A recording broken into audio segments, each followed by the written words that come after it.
பெண்களை போற்றி பாராட்டி பல கவிதைகள் வருது. மாதராய் பிறக்க மாதவம் செய்ய வேண்டும்னு சொல்லி பாட்டு பாடுறாங்க. தாய்ப்பாசத்தை பற்றி நீளம் நீளமா பேசுறாங்க. மனைவியோட நேசத்தை பற்றி பக்கம் பக்கமா எழுதி தள்ளுறாங்க. ஆனா ஆணுடைய அருமை பெருமைகள் அதிகமா பேசப்படுறதில்ல. ஏன் இப்படி? ஆண் என்பவன் யார்? ஆண்டவருடைய படைப்பின் கிரீடம்னு சொல்லப்படுறது ஆண்தான். ஆமாங்க, கடவுளின் மிகச்சிறந்த படைப்பு அவன். தன்னுடைய பெற்றோருடைய முகத்துல ஒரு சின்ன புன்னகைய பாக்குறதுக்காக அவன் தன்னுடைய வாழ்க்கையையே தியாகம் செய்ய துணிவான்.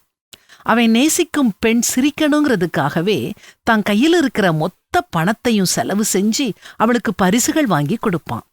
தன்னுடைய வாழ்க்கையின் மிக பிரதானமான பகுதிய தன் குடும்பத்துக்காக உழைக்கிறதுலேயே கழிப்பான். கஷ்டப்பட்டு வேலை பார்த்து மனைவி குழந்தைங்களுடைய அன்றாட தேவைகளை சந்திப்பான்.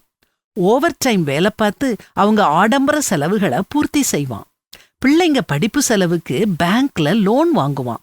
அந்த கடனை திருப்பி கட்ட தன் வாழ்நாள் முழுசும் கடினமா உழைப்பான். ஆனா அவன் வாயிலிருந்து ஒரு நாளும் ஒரு முறுமுறுப்பு வராது. அடுத்தவங்கள குறை சொல்ல மாட்டான். தான் செய்யறத சொல்லி காட்ட மாட்டான். வாழ்க்கை முழுசும் பாடுபடவே பிறந்த ஜென்மம் அவன். ஆனாலும் அவனுக்கு நல்ல பெயர் கிடையாது. தாயிடமிருந்தும் மனைவியிடமிருந்தும் எப்பொழுதும் திட்டுக்கள் தான்.